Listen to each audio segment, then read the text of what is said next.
Hi, this is Holly with the Holly Daily Life. Thank you for watching my channel. If you haven't already and you would like to subscribe, if you would click the subscribe button down below, that would be great. That would help me out. Today we're going to be making Crispitos. It's kind of a take on my favorite lunch from high school. The first thing that you're going to do whenever you make Crispitos is make some ground beef and turn it into taco meat. So I already have a recipe on my channel. It's gluten-free taco seasoning, and that is the recipe that I'm going to be using for my taco meat. Then we're going to season it with chili powder, cumin, garlic powder, and salt and pepper. And that's it. And then you're done. It tastes like tacos. If you like the store-bought stuff and that's what you want to use, then just skip on to that. Just make ground beef, make some taco meat. For the secret bean dip, the reason I call it that is because I showed my daughter Sky how to make this. We came up with it one day in the kitchen, and ever since I made that, she's like, don't tell anybody what the secret ingredients are. It's just basic refried beans. For these refried beans, you're going to need two 15-ounce cans of black beans. We have our two 15-ounce cans of beans in here that have been drained and rinsed well. To that, we are going to add a quarter of a large onion, half of a small onion, I guess, diced, some jalapenos to your liking. There we go. You would want to skip this step if you didn't have real bacon bits at home. Please do not put imitation bacon bits up in here. Okay, that's probably a tablespoon or so. This next little bit is controversial. Bacon grease. Just a little. Pepper to taste. Garlic powder.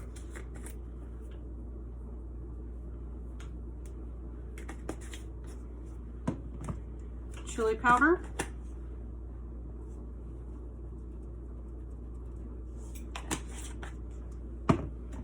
Cumin.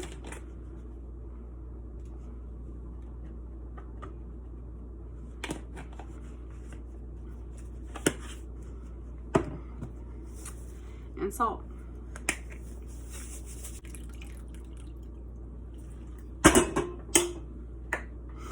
That was a third cup of water. The reason that we put the water is not because we want it to be soupy, we just want these spices to mix in well. I'm going to heat this until the bacon fat has melted in, and then I'm going to show you the next step. So we've got that all mixed up, and what I'm going to show you now is the next step. The next step is to immersion blend. If you don't have an immersion blender, then you can use a food processor or another type of blender. And if you don't have that, then you can just mash them by hand. But this is the way I do it. It's the fastest way for me. I just wanted to show you a little hack that you could do for this if you happen to have a styrofoam or a paper plate.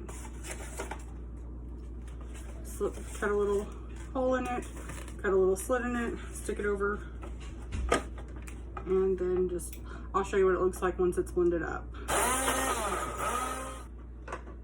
And now most of my oven is still clean, and my plate got all of the splatters, and this is pretty much mixed up good enough. I got a little bit of beans left in there, but most of the jalapenos and onions, those onions were not cooked down all the way either.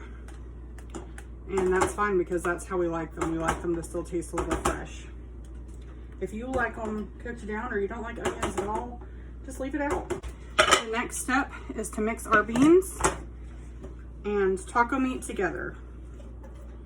The reason that this taco meat is so red is because of the chili powder that's in it.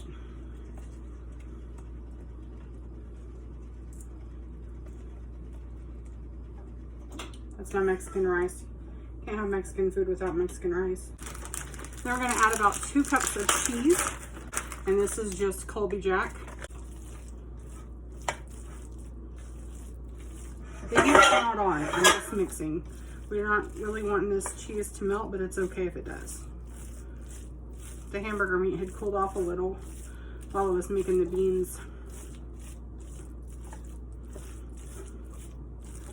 Whenever I'm making these videos, I'm never just making one video at a time. I'm always making multiple recipes at once because I'm always cooking multiple recipes at once, so I might as well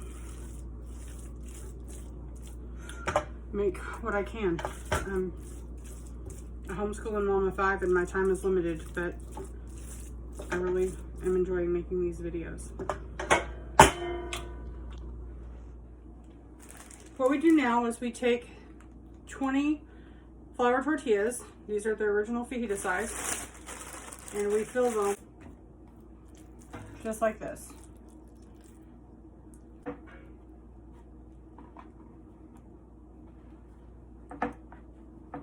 And you just leave the ends open.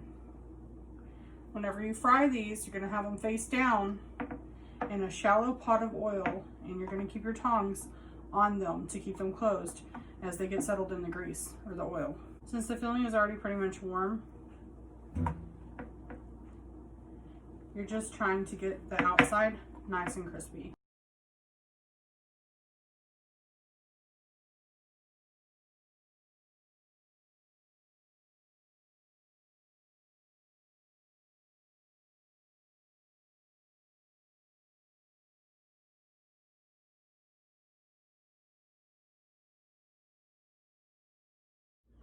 To fry the Crispitos, I'm going to use this oil, and I'm just going to pour a little bit of it into this pan right here. You don't need a whole lot, just enough to cover the bottom of the pan. I've got my paper towel lined tray ready, or whatever you want to call this casserole dish thing, ready to go for whenever the Crispitos are done frying. This oil is hot. Let's get started.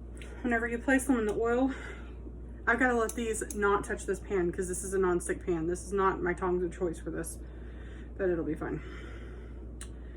Okay.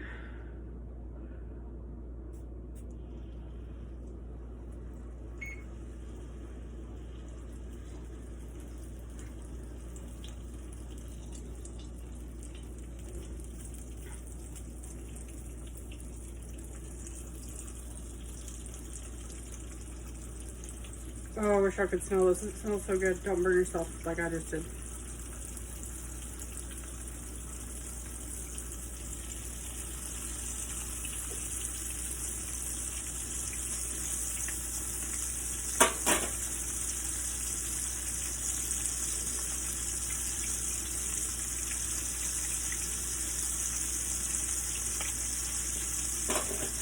I'm not speeding this up on purpose so that I can show you about how long these need to fry for.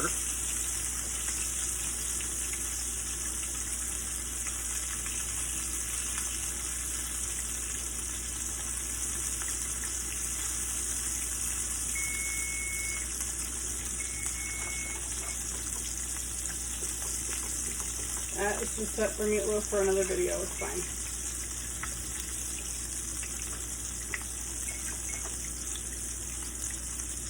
And we will go ahead and flip these over.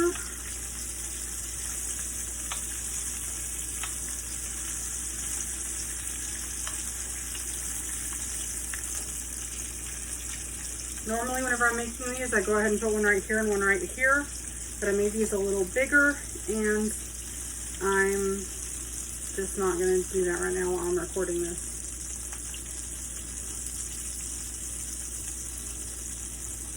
I'm going to flip this one back over, see if I can get it a little bit more golden.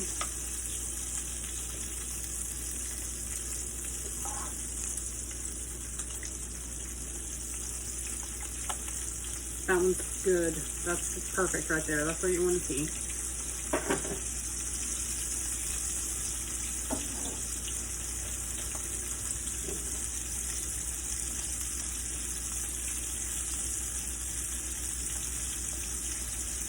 These are a little bit more full than I usually make them.